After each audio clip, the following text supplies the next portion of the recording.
Hi, I'm Novel Mike, and as always, this is my opinion. So let's talk about Overwatch. Overwatch is a game that I'm surprised I enjoy as much as I do. I'm not generally a big fan of shooting games. I've never really cared too much for first person or third person shooters, but generally like first person less. And I've never really been into multiplayer online games. Like the most time I've ever spent playing an online shooter was Gears of War 1 back when that first came out in 2000, what was it, 6, 7? And since then, nothing really that I've played, I've really kept playing for months on end. And anytime something really good has come out, like the first Call of Duty Modern Warfare, some of the Halo games, stuff like that, I'll play them for a little bit, but generally I can't get into them that much. And, most of the time I'll probably spend more time in single player than the multiplayer, because I just have more fun with that than I do playing online with other people. So enter Overwatch, a game that is only online, first-person shooter, and I love it. What makes Overwatch so good to me is that it has such a good focus on its characters, and there's 21 characters to play as, and every character truly feels different. No one feels like a copy of another character. When you play that character, you're going to have a different experience every time. And because there is so many characters, when you're going up against another team, every team that you're going to face is going to be different every time. You're never going to run into the exact same team every single, fight or match or whatever. And because of that, it always feels refreshing. There's not that many maps. There's technically 3 or 4 modes across 12 maps, and essentially 3 maps per mode, and it isn't that much content, but the maps are so well designed and have so much personality in and of themselves that it fits so well into the game, and it matches the effort put into the characters, and so none of it feels really repetitive. I see how other people may think differently from that, but overall, I've had so much fun with this game, and I'm surprised because it isn't a genre I normally like, but I guess when you put that much effort into something, and they have put a ton of effort into this, that is the least thing you can take away is that Overwatch has had a ton of work put into it, but it all comes together rather well. And I love the fact that, the characters are split up across 21 characters. There are 4 different designations: offense, defense, tank, and support. And among those, no one has even close to the same abilities. Like, for example, the tanks, you've got Reinhardt, who is like the big, buff, armor-plated, carrying a big old hammer tank, and he can put out a shield, and, people gather behind the shield, and they attack that way. And you can use that to push forward on control points and stuff like that. And then you have Winston, who he can put a little shield down, but his main weapon is this little gun that you don't really have to aim necessarily, not like the other weapons at least. It just shoots out this little electric pulse, but it's really good at taking out support characters because he can use this little jump ability to jump in to the back line of the enemy while, where your snipers are, where the healers are, and just take them out while everyone's focusing on the front. And then you've got like Diva, who can basically fly all around the place in her mech, and she's got this defense matrix ability, and she's really, really strong when you're getting close up on enemies. And it works so well to play as these different characters and experience them. You've got I can't talk. There's a Roadhog. He's got the scrap gun. It's basically like a shotgun for a tank, and he's got a ton of health, and he can heal himself, one of his abilities, but he's also got this little chain hook, so he can grab people and bring them to him. And on some of the maps, there's, places where there's pits, so you can actually stand in a opportune place and pull somebody close to you, and then you can kill them by just having them fall to their death. And it's just so creative to design maps and characters around having abilities like that. And that's not even close to all the characters, and what helps define each character is that they all have 2 abilities: a weapon, which may or may not have an alternate fire, and then an ultimate ability. And each ultimate ability works in a completely different way that helps define a character. Mercy, who's like the typical support character, can revive players that are dead before they respawn. And that can be so powerful. It can turn the tide of a match at a critical moment. And you have other ultimates that have just devastating effects that can wipe out teams. And some of them can be grouped together. Like Zarya has this little graviton pulse.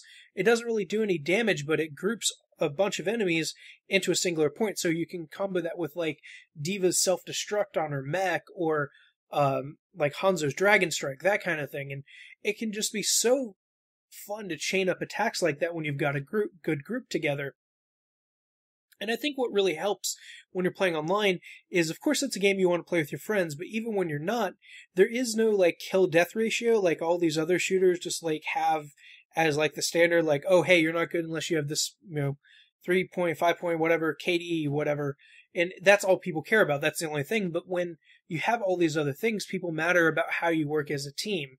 And you can say, oh, hey, I'm doing really well because I have the highest damage and execution, stuff like that. But it's all woven together really well to help you play better. Like, you're not going to expect a support character to be, the person dealing out the most damage, but they'll probably get the most healing most of the time. But at the same time, they get defense assists, so they're always contributing when they're healing. And it makes you care about working together as a team. And every single fight you get into, like, you don't have to use all the same character. You can switch characters on the fly, which is a big deal.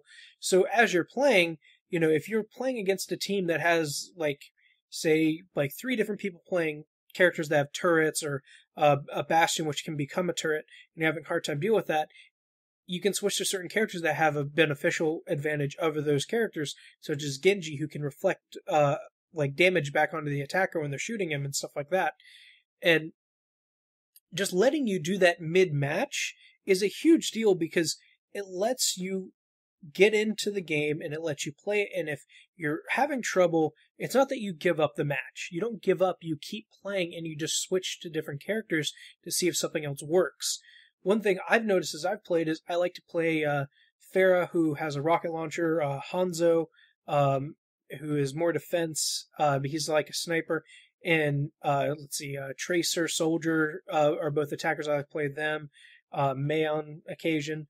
But if I'm having trouble when I'm playing one of those characters, generally the main reason is we'll only have like one tank, and it's like a Reinhardt or a Diva, and I'll sometimes switch to Winston, and instantly having that other tank out there, having that person that can, get behind the enemy team and take out some of their support characters and some of these snipers and stuff like that, can completely change the match and instantly have you win. And it's such a good feeling when you know that, you switching that character has made the difference in the battle and in the match.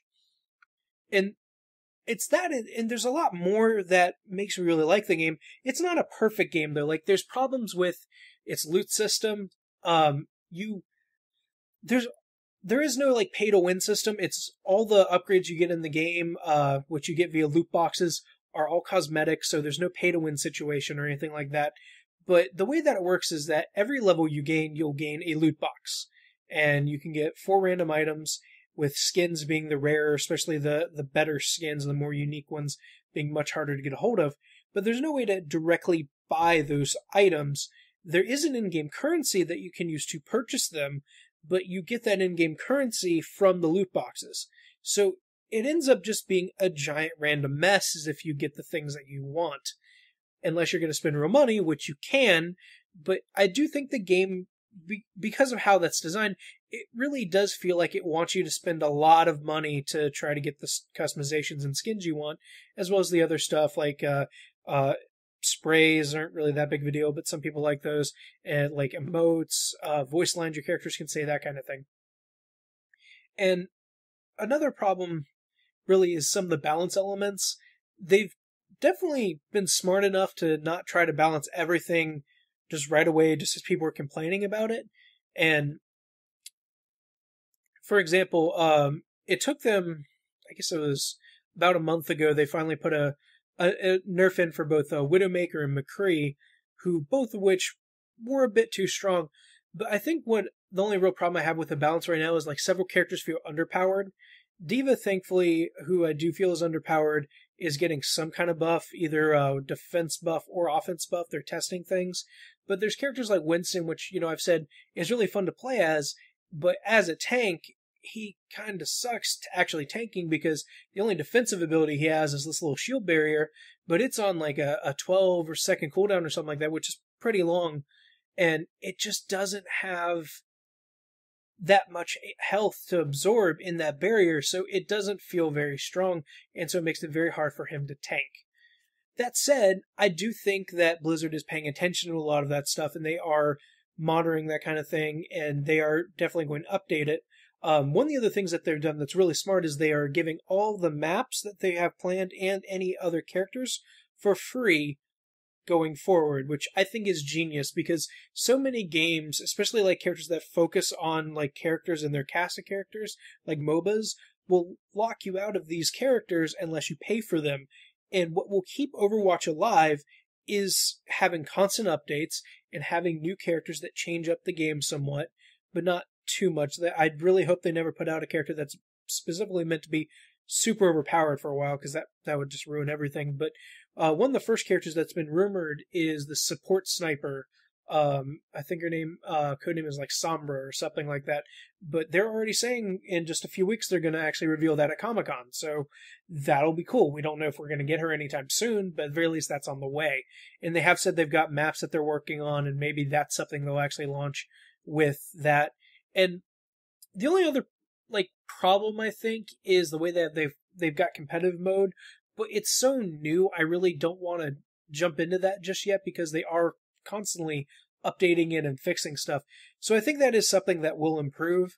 It just doesn't feel that much fun to play right now, and it feels like if you're queuing by yourself, you're just going to get wrecked by teams that have a full group of people, and it's just not fun to play by yourself. If you got a team though, yeah, jump in, have fun.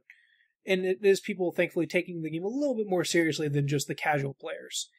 The only other thing that just baffles me about the game, why is there no single player? They have animated shorts, comics, merchandise, all these things to show off these characters in this world and this story, and there is no single player campaign for this game.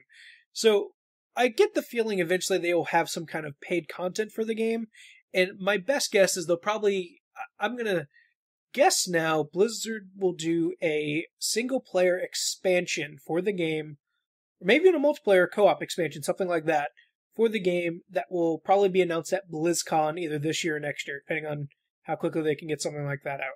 Because they've got all these characters, they've got this, clearly they built up this awesome story and history of this world, and it's all just in stuff outside the game, and I hate it when companies do that. They need to have that stuff in the game so people can see it, so they can play it, and so they can experience it, especially if it's actually really good. Which, all the animated shorts so far has been really good. But anyway, I'm Novel Mike. Thank you for listening, thank you for watching, and hey, what do you think about Overwatch? Are you playing it? Are you not playing it? Did you start playing it? Have you stopped? I play it still at least probably an hour a day, and I have never done that for any shooter ever for an online multiplayer game. I'm loving it, and I hope you are too. Thank you for watching. I'm Novel Mike. That was my opinion. Bye-bye.